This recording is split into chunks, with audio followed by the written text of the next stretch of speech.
और उस एंटिटी के द्वारा जो जानकारी हम तक पहुंची, मैं उसे आसान शब्दों में आप सभी के साथ शेयर कर रही हूँ। यहाँ पर ये महत्वपूर्ण बात है कि जिस एंटिटी के थ्रू जानकारी प्रदान की गई है, वो उस प्लैनेट जिससे वो संबंध रखता था, उसका कोई बहुत छोटा सा, जैसे इस धरती पर 5-6 वर्ष के छोटे आयु के बच्चे होते हैं, उस तरह का एक प्राणी रहा। यानी उस दूसरे प्लैनेट की एंटिटी से संपर्क तो हुआ, लेकिन वो उस दूसरे प्लैनेट का एक छोटा बच्चा है, जिसने कुछ कुछ बच्चों वाले भोलेपन के स्टाइल में ही सारी बातें हमारे सामने रखी हैं। उस एंटिटी द्वारा जानकारी दी गई कि 15 मई के आसपास एक पोर्टल खुलेगा, जिसकी वजह से कुछ डार्क एंटिटीज उसके थ्रू पृथ्वी पर आएंगी। अब यहाँ पर यह चीज समझना मुश्किल है कि वो किस सन की बात कर रहा है।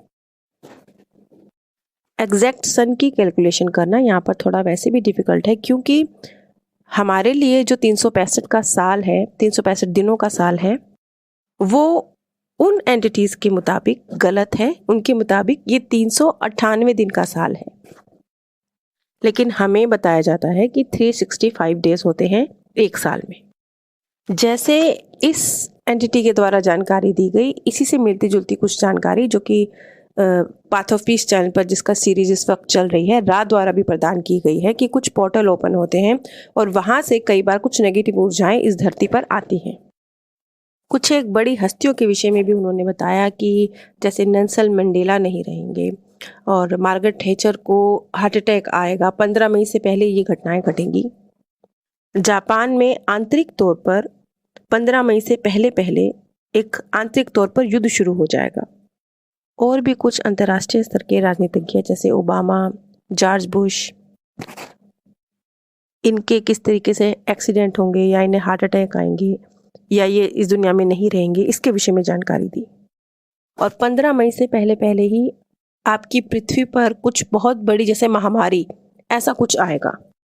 इसी तरह से 17 अप्रैल के आसपास धरती अपनी जगह से मूव होगी, यानी धरती अपने ऑर्बिट में आगे की तरफ बढ़ना शुरू करेगी। इसके साथ साथ बहुत सारी आपदाएं, जैसे प्लेन क्रैश या सेलिब्रिटीज की मृत्यु या सेलिब्रिटीज का गायब होना, इस तरह की भविष्यवाणियां करी हैं। बाढ़, जैसे सुनामी जैसी, इस तरह की भविष्यवाणियां की गई हैं। इसी तरह से एक स्थान पर उस एंटिटी द्वारा कहा गया कि बहुत सारी डॉल्फिन्स या व्हेल वो सुसाइड कर लेंगी, और ऐसा हुआ भी है कि बहुत बड़ी मात्रा में व्हेल्स और डॉल्फिन मछलियों ने समुद्र से बाहर आकर एक तरह से सुसाइड किया है।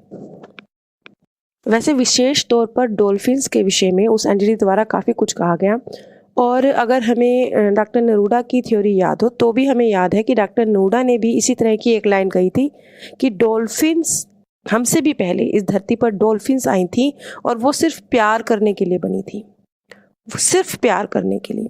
इसी तरह से इस एंटिटी ने भी डॉल्फिन्स के विषय में बहुत कुछ कहा है। जापान में जो अर्थक्वेक आया, जो सुनामी आई, उस सब की भविष्यवाणी भी उसके द्वारा पहले ही कर दी गई थी, लेकिन ये सारी भविष्यवाणियां संभावनाओं की तरह की गई थी।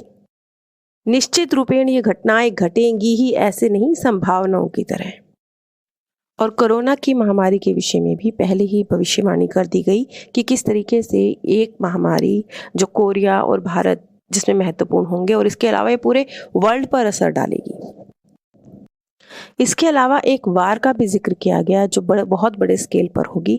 अब ये वार शायद वर्ल्ड वार का ही जिक्र है, और साथ में ये भी कहा गया कि आप इस वर्ल्ड वार को रोक सकते हैं। आप से उनका मतलब है कि आर्मी इस वर्ल्ड वार को रोक सकती है।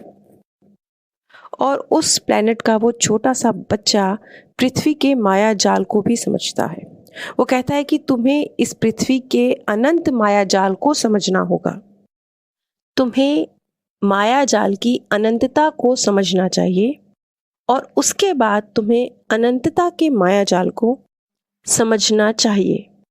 सबसे पहले तुम्हें खुद को जानना होगा, उसके बाद इस ब्रह्मांड को जानना होगा, और तब तुम्हें ये माया जाल समझ में आएगा। और जो हिस्ट्री हमें बताई गई है उसमें बहुत सारा उलटफेर किया गया है और इस वजह से ये हिस्ट्री हमें आगे बढ़ाने की बजाय पीछे धकेल रही है। अब ये बात तो सच है, ये तो आज के दौर में हम समझते हैं कि किस तरीके से चीज़ों को मैनिपुलेट किया जाता है, हिस्ट्री को गलत तरीके से बताया जाता है या जो घटना है उसके भाव को चेंज करके बता दिया जाता है। इसी तरह से जो हिस्ट्री हमें पढ़ाई जाती है, समझाई जाती है, उसमें यदि बहुत सारे उलटफेर किए गए हों तो कोई हैरानी की बात नहीं है, ये बिल्कुल होने की संभावना है। जैसे इजिप्शियन सभ्यता में चित्रों के माध्यम से इतिहास को उकेरा गया है और समझा गया है, यदि आप भी चित्रों के माध्यम से इतिहास को समझेंगे तो ज़्यादा बेहतर होगा। शायद उसमें उलटफेर करने की संभावनाएं कम होंगी, इसलिए ऐसा कहा गया होगा। भाषा आपको सिर्फ ये बताती है कि आप क्या सोचें, लेकिन कैसे सोचें और कितनी संभावनाएं हो सकती हैं, उन सभी संभावनाओं के साथ सोचें, ये आपको भाषा नहीं बताती है।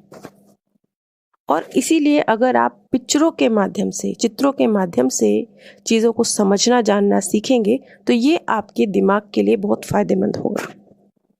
यानी वो एंटिटी, वो छोटा सा बच्चा हमें ये कहने की कोशिश कर रहा है कि अगर आपको भाषा के द्वारा इतिहास की जानकारी दी जाती है या कुछ बताया जाता है तो आपकी जो सोच है वो सीमित हो जाती है, क्योंकि जो शब्द आपको दिए गए हैं आप उन्हीं शब्दों में रहकर सोचते हैं। लेकिन जब चित्रों के माध्यम से आपको कोई जानकारी दी जाती है तो आप 1,00,000 अलग अलग संभावनाएं, उस एक ही चित्र से अलग अलग संभावनाएं क्रिएट कर सकते हैं, अपने दिमाग का सही इस्तेमाल कर सकते हैं। क्योंकि अब आपके सामने चित्र है, चित्र का मीनिंग हर व्यक्ति अलग निकालेगा ना, हर व्यक्ति के लिए उस चित्र एक अलग संभावना को जन्म दे रहा है। यानी अगर चित्र के माध्यम से आप पढ़ेंगे तो आपको बेहिसाब संभावनाएं समझ में आएंगी, दिखाई देंगी, दिमाग का ज़्यादा यूज़ होगा। लेकिन भाषा के माध्यम से ऐसा नहीं होगा, बल्कि भाषा के माध्यम से तो उल्टा हो जाता है, कई बार चीज़ों को तोड़ मरोड़ दिया जाता है। ये सारी बातें उस बच्चे के द्वारा हमें बताई जा रही हैं। अब क्योंकि आपको इतिहास शब्दों में लिख कर दे दिया जाता है तो जस का तस आप उस पर बिलीव कर लेते हैं, लेकिन यदि चित्रों के माध्यम से होगा तो आप जस का तस बिलीव नहीं करेंगे। अगर आप पिक्चर के माध्यम से सीखेंगे तो आपको हमेशा हमेशा याद रहेगा, लेकिन अगर आप भाषा के माध्यम से सीखेंगे तो आप भूल जाएंगे। अब ये तो सत्य है, ये तो हम अपने जीवन के अनुभव से भी समझते हैं कि कुछ चीज़ें जो घटनाओं के रूप में हमारे सामने हुई हैं, या बच्चों को भी कोई चीज़ अगर कहानी के रूप में सुनाई जाती है और बच्चा अपनी कल्पनाओं में उस कहानी को जी रहा होता है, तो वो चीज़ न सिर्फ ज़्यादा अच्छी तरह समझ में आती है बल्कि हमेशा याद भी रहती है। इसीलिए बचपन की पढ़ाई हम भूल जाएंगे, लेकिन बचपन की सुनाई कहानियाँ उनको, क्योंकि हमने अपनी दिमाग में उनको देखा है, उन कहानियों को कल्पना करके देखा है, इसलिए हमें वो याद रहती हैं। तो यहाँ पर उस एंटिटी द्वारा जो जानकारी दी जा रही है वो समझ में आती है, उसकी सार्थकता समझ में आती है। आगे उसके द्वारा बताया गया कि सुमेरियन सभ्यता में या इजिप्ट की सभ्यता में यदि चित्रों के माध्यम से जानकारी दी गई तो वो इसीलिए दी गई ताकि 2000 साल बाद, 1000 साल बाद जब आप इन चित्रों को देखें तो आप उस टेक्नोलॉजी को समझ पाएं। उन चीज़ों को शब्दों में नहीं, चित्रों में बयां किया गया, जबकि उस समय पर भी उनके पास उन्नत सभ्यता थी। वो चित्रों की बजाय शायद भाषा में भी अपनी बातों को रख सकते थे, लेकिन उन्होंने चित्रों के माध्यम से रखा। आगे दिमाग, शरीर और आत्मा के बारे में वो जानकारी देते हैं कि आप सबसे पहले अपने दिमाग को इस तरीके से तैयार कीजिए कि उसे कोई फर्क ही ना पड़े, जो भी होता है हो जाए। अपने शरीर की मृत्यु के लिए तैयार रहो, क्योंकि तुम ये शरीर हो ही नहीं, ये टेम्परेरी तुम्हारे पास है, ये तो सिर्फ तुम्हारे लिए एक वाहन की तरह है। तो इसकी मृत्यु के लिए तैयार रहो, खुशी खुशी इसको छोड़ने के लिए तैयार रहो।